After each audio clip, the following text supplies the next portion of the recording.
Walk-forward validation in Python, a beginner-friendly guide. Welcome. Today, we will explore how to check time series model performance using walk-forward validation. This is a must-have skill in data science and forecasting. We will use Python, relatable datasets, and clear step-by-step examples. Ready? Let us get started. Let us start by importing a tool that hides warning messages. This makes our session cleaner. This brings in the warnings module. We are telling Python to ignore all warnings. Suppress warnings for a smooth learning experience. Try running this cell. If you see no output or errors, it worked. What is walk-forward validation? Walk-forward validation is a way to check how well your model predicts on new, unseen data. It tests predictions just one step ahead at a time, always moving forward. This is important for real-world forecasting, because we do not get to peek at the future when making predictions. Now, let us load a dataset showing monthly airline passenger counts. We are using the pandas library, which makes data easy to handle. We add a comment to remind ourselves of the goal for this block. Here, we bring in pandas. It is a powerful library for data tables. This is the link to our dataset in CSV format. We read the data, telling pandas our month column is a real date. We print out how many rows and columns the data has. We print a preview so we can see what it looks like. We print the actual first 5 rows. Check the table. Notice how each row has a month and a number for passengers. Can you spot what months are in the preview? Let us make a line plot so we can see how passengers changed over time. We write a comment describing the next step we will see. Here, we bring in matplotlib, which is used for charts and plots. We set a bigger image size for the chart. We draw a line connecting the passenger numbers by month, using dots. We add a title so we know what the chart shows. Label for the horizontal axis, months. Label for the vertical axis, number of passengers. Add grid lines to make the chart easier to read. Make sure everything fits tightly. Show the final chart. Do you notice any upward trend or repeating patterns in the chart? Try describing how the numbers change across the months. How walk-forward validation works. 1. Train with data at the start. 2. Predict the next point. 3. Compare prediction to actual value. 4. Move one step forward and repeat. Imagine walking along a timeline, always using what you have seen so far to predict the next step. Next, we split our numbers into 2 groups.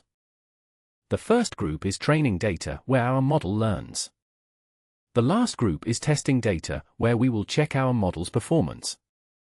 We add a helpful comment for what we are about to do.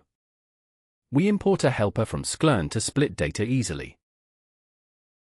We pull out just the numbers for passengers, not the dates. We figure out our split point. Here, 70% for training. We slice our data into train and test pieces. We print out the sizes of the 2 sets so we can check them.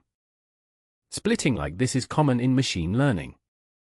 Did you notice how we use part of the past for practice and save the future to test our ideas? Let us build a walk-forward loop using a very basic rule. We predict the next value will just be the last value we have seen. This is called a naive forecast and is a great starting point. We make a comment to explain that this is a basic prediction strategy. We create an empty list to hold our predictions. We copy the training data so we can update it with each new real value. We loop through the test set, one by one. We set our guess to be the last item we saw in history. We save that guess to our list of predictions. We now add the true test value to the history, so next guess is updated.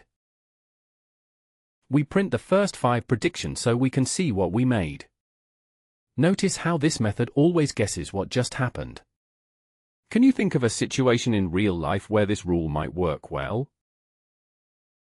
Now, let us measure how close our predictions are to reality. We use something called root mean squared error, or RMSE. Think of it as a kind of average distance between our guesses and the real values. This comment explains that we are going to check accuracy. We bring in a tool to measure error from scikit-learn. We import NumPy to help with math. We work out the average squared difference between test values and our predictions. We take the square root to get it back to the original scale. We print out the error rounded to 2 decimal places. Lower error scores mean better predictions. RMSE is a standard way to judge forecast quality in many fields. Let us make a side-by-side plot of our predictions and the real values. This helps us see where our guesses line up well and where they do not. This line reminds us that we are going to compare visually. We set up a new figure. We plot the true values for each test month and label them. We plot our predictions using dashed lines so they stand out. We give the plot a clear title. Set up the label for the month's axis. Set up the label for the passenger's number axis. The legend tells us which line is which. Add grid lines again for clarity. Arrange the chart to fit nicely. Display the chart. How well did our predictions match reality? Do you spot stretches where they were close or missed by a lot? Trying a better model. Our naive rule is a good baseline, but can we do even better? Let us upgrade to a moving average, which smooths out sudden jumps. This time, instead of just using the last value, we predict with the average of the last 3 points. A moving average can help with bumpy data by smoothing out noise. Here we describe our change, walk forward with a moving average. Window size means how many pass points to use, this time, 3. We make a list to save these new predictions. We start our history with the training data.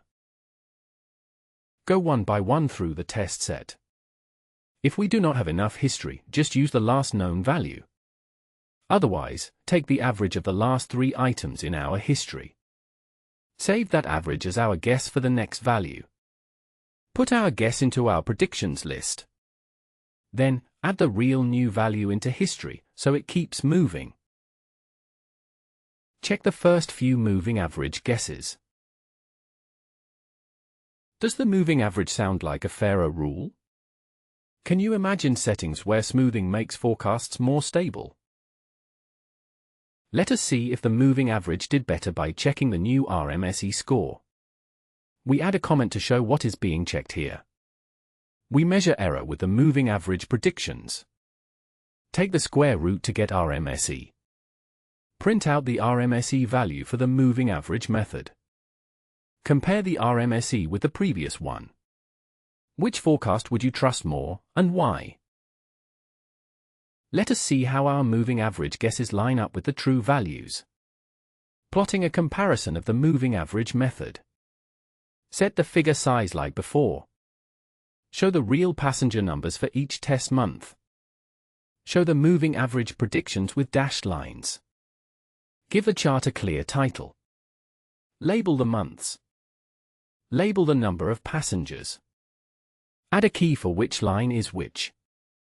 Show grid lines for easier reading. Make the plot look balanced. Show the final result. Do you see times where the moving average was closer than the naive guess? Which pattern looks smoother or easier to explain? Now, let us quickly try a smarter forecast using a popular model called ARMA. This type of model is often used by businesses for serious forecasting. It learns from trends and patterns in the history, not only the last value. This comment notes that we are going to try an advanced forecasting tool. We import the ARMA tool from the Stats Models package. We copy our training part as history. We set up a list to catch our model's guesses. Walk forward just like before, 1 point at a time. Create and fit the ARMA model to everything seen so far. Fit means find patterns from the history, not the future. Ask the model to predict the next number. Add that guess to our list. Remember to add the true value to our history for next time. Check the first few ARMA predictions. Does using ARMA look more complicated? Later in your Python journey, you can fine-tune such models for even better results. Let us see if this model beats the basic ones by checking its RMSSE score. Now we measure how close the ARMA guesses were to reality. Calculate the mean squared error for the ARMA predictions. Get the RMSSE, just like before. Print the ARMA result, so we can compare. Which of our 3 methods did the best on this dataset? Why might smart models sometimes do better than simple ones? Walk forward validation, benefits and best practices.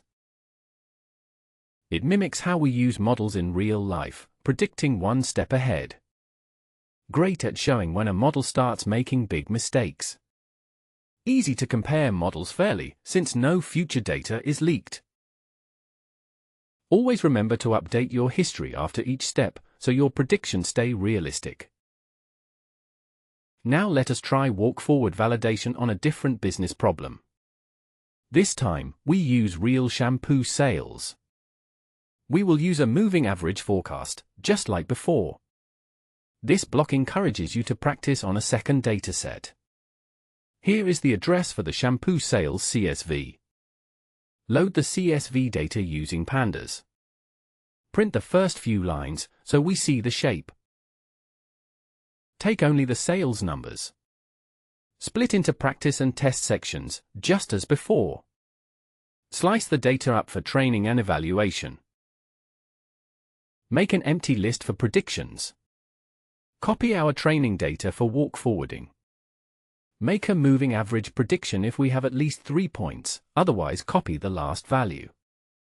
Append the average guess to predictions. Add new true value to our rolling history. Determine the root mean squared error for this new walk forward run. Print the error result. Pause and see if you can adjust the window size or try a different rule for your own test.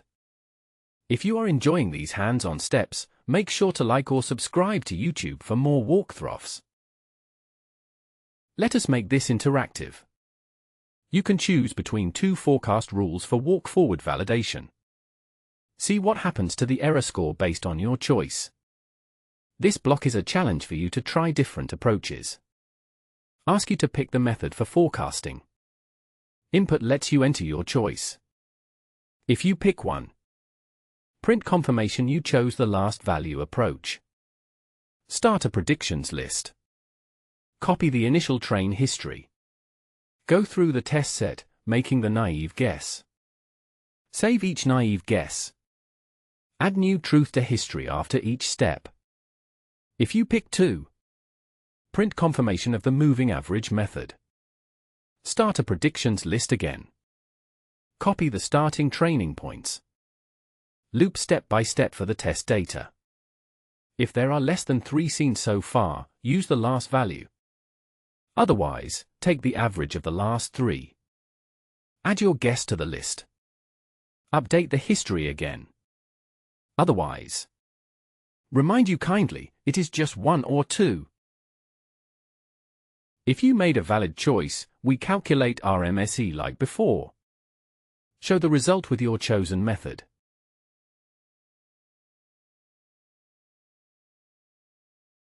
Try option 1 first, then 2, and compare the scores. What other ideas can you invent for forecast rules? Great job keeping up with the practice. Recap. You learned the basics of walk-forward validation for time series. You saw how to use naive, moving average, and ARMA models. You measured accuracy and compared results. You now have the essential building blocks to evaluate your own forecasts. Next steps and call to action. Try building your own challenge with a new dataset. Change forecast rules and experiment to see what works best. If you found this lesson helpful, subscribe for more friendly guides on YouTube. Happy forecasting! Challenge: find a time series that interests you and try walk-forward validation on it. Share your results with a friend or community for even more practice.